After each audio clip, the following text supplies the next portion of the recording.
What's going on, fellow Reds? Hope you're doing well and enjoyed last night's game. What a glorious comeback that was. My name is Siraj. This is Raiding Ahead. Welcome if you're new to the channel. Do us a favor. If you like that comeback from last night, hit that like button. We go again. And to all of those 200 odd subscribers out there, thank you so much. This has been an amazing journey so far. We got 13 games left to go, people. Or is it 12? I don't know. My head's in a fucking mess. But you know what? That's why I do these reviews now, the morning after, so that I can actually collect my thoughts and have a think about what I want to say. Because, if I was doing this review at halftime yesterday, it would have been unpostable. I'm telling you, the way I was cursing, my God, even people in hell was going, what the, okay, maybe calm down up there, Siraj, okay? Calm the fuck down. It's only football. But still, what a fucking comeback, my God. Honestly, it wasn't like Luton or Mugs. Let's be clear, right? Luton play fucking ball, okay? They have a very specific way that they want to play. And I actually admire it. I told y'all like many months ago when we still played them away and we had that draw, I was like, damn, okay, this team is not just from the championship and not just fucking holding wheel spinning and on our year for shits and giggles. They actually came to play. And there were moments where they were actually taking risks. And I thought, wow, actually, in that first half, they were giving us hella troubles, people, hella trouble. So for me, for us to really come out of that first half with only a goal behind, was maybe just what it was. It was just the catalyst that was needed to get our asses into gear, and most importantly, not far enough that we're completely out of the game, that we had to go back and win three goals. But you know what? Even if the score was 2-0, possibly, I say that now, but last night I didn't. I think we would come back. We would have a comeback in it. So for me, fantastic. I mean, to come out there, the goals from Virgil van Dijk, what a banging header. And then one of my favorite goals of the night absolutely was Cody Gakpo. I'm happy for him. He didn't have the best of games. Well, ain't nobody had their fucking best of games. Oh, let me qualify that. Nobody past the defenders, the back four, had a great game. Let's be real. Okay, everything just felt so rushed. Everybody felt like they got somewhere to be. Like everybody is thinking about this final that's coming up this weekend.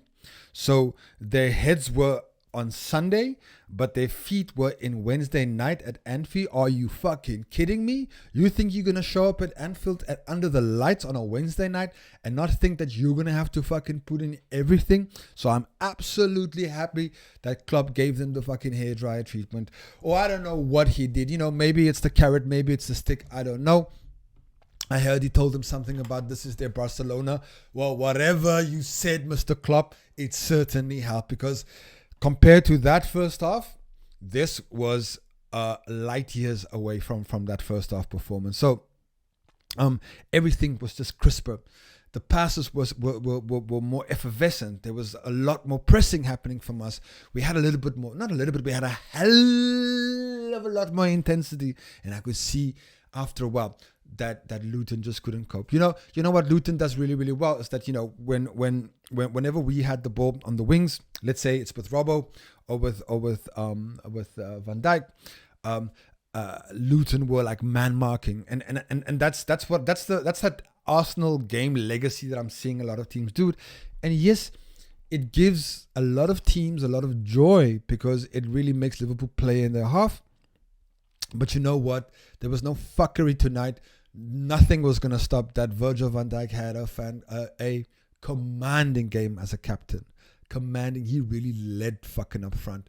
And you could see what it meant to him. Because when he scored that goal, he was like, yo, this is a long time coming. I'm still waiting for Joe Gomez for his goal. But, we might have to wait till the next century for that. But Gakpo's goal, another fucking banger. Smacked right in. It was unstoppable. Headed at the keeper. Unstoppable. And then, in the end, vindication for Luis Diaz.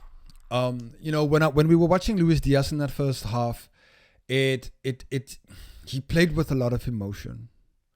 And he was rushing through so many things. He had so many chances. I think in the first 10 minutes, he had like two. One, he should have absolutely scored.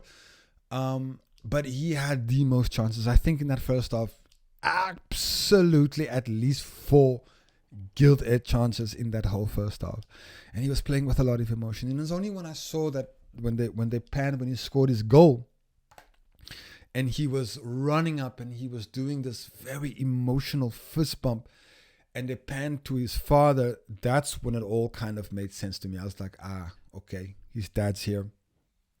You know when your when your girlfriend or your mom and your dad come and watch you play football when you were a kid, and you were trying to do all these different things, just trying to show them what the time it is.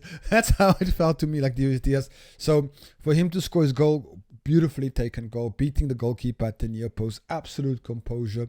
He was all over the place. I think he would have been my candidate for man of the match if he didn't waste as much, if he wasn't as profligate as he was in that first half. So that's the only way. But I want to get to my man of the match. Well, actually, there's 2 of them, right? There's one. I can only be one man of the match. It's Highlander settings, But I thought that L.F.C. McAllister did a fantastic job, really, as the game kind of like grew on, and really, I understand when we're playing if you're playing every 3 days, it's really difficult for teams to prepare as well as they can. And a lot of the times what I've seen in this season with Liverpool is Liverpool trying to learn about the other team during that first half. And maybe that explains a lot why they go behind, because they haven't figured out yet how the clock works or how their machine kind of like works. And then afterwards, Liverpool is able to recalibrate, or Klopp recalibrates. He does a tactical change, he does a personnel change, or they just increase their intensity. And then you see differences. I think this Liverpool team has got the best results out of everyone in the Premier League this season at halftime. So from losing positions. So that's obviously down to Jurgen Klopp. But L.F.C. McAllister was absolutely great again, playing in his more traditional kind of 8 role, which was great. And I think he and Harvey had some really nice moments between them. But the hour cometh the Japanese maestro. And again, throughout that whole 90 minutes, I give credit to a lot of the players for the second 45 minutes, but the only player I can say wholeheartedly, hand on my heart, is Wataru Endo, who had one job, and my man did it. My guy did it like a boss. Breaking up plays, interceptions, shot blocking, just being a general nuisance to everything that fucking Luton was trying to do through that midfield. Ross Barkley, get the hell out of here, man. I like you, when you were playing at Everton, I was like, okay, this kid's got something on.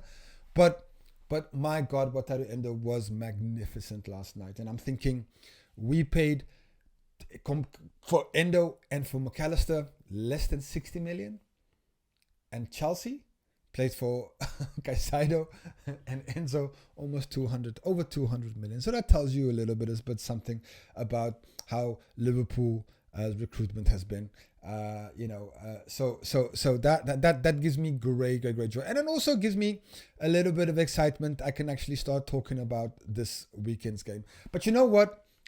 Before I forget, that's the one thing that was pretty obvious for me during that first half.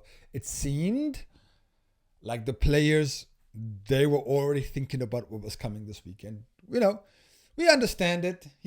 It's like right now you've got to do this task, but this coming weekend you're going to go have a party and you're going to meet up your friends, and you can't help but think and wonder and fantasize about what this weekend is going to be.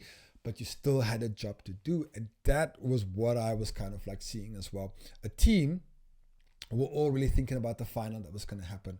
Who's going to play? But I always find it like, if you play shit in the league game, how are you going to be picked for the final? That's what I always used to check.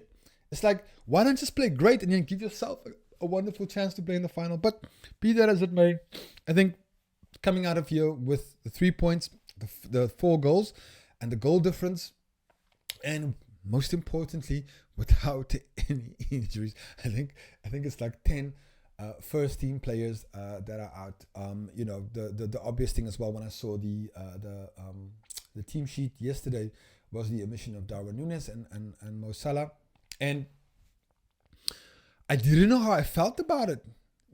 I didn't know how I felt about it but then afterwards, when I watched the game, I realized what was what. Would you rather have silverware or 3 points? And I would go for silverware. Look, 3 points is 3 points, and winning the league is not going to be guaranteed. We have a chance on Sunday against Chelsea to make it another cup, to take another cup, because that is the currency of champions, trophies. None of this fourth place bullshit. None of this, let's just play for 3 points. Let's play for that. The currency of Liverpool Football Club is trophies. And that is what we do. And so for me, another fucking final, another Wembley trip, another day with my family and the kids so that they can understand what this team means for me and for us and for people all around the world. I fucking love it. I love it. It's February. It's February, people. And we're already in a final. Amazing, amazing. Look, I don't want to talk about anything else. I think I can literally just go on and on about that first off, but that's not the point. We got a Carabao Cup final. Our rivals still have to play this weekend, which they will probably win. But it is nice to just handle the job, get that out the way. A difficult team like Luton.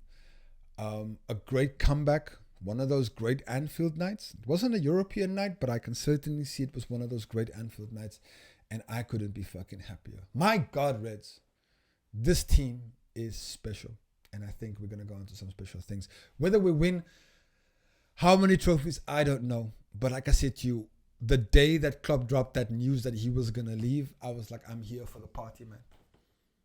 I am here for the ticker tape parade. I'm here for the fucking hangover if it needs to be, but I'm here for this team. This is our last dance. This is the final dozen odd games. 12 games or so left, people. Jeez! Exciting times. Anyways, Reds, thanks for watching. That's all I gotta say for today. Thanks for watching. Do me a favor, hit the like button, subscribe if you're new. Otherwise, have a wonderful day wherever you may be. Enjoy this week, and you know what, we go again and we play again on Sunday. I have a good feeling about this, Reds. I have a good feeling about this. Let's just go and win those Chelsea's come, and then we come back to this Premier League title, because we are on it and we're gonna smash this year. Reds, have a wonderful day wherever you are. Take care, and I'll see you guys the next time. Boom.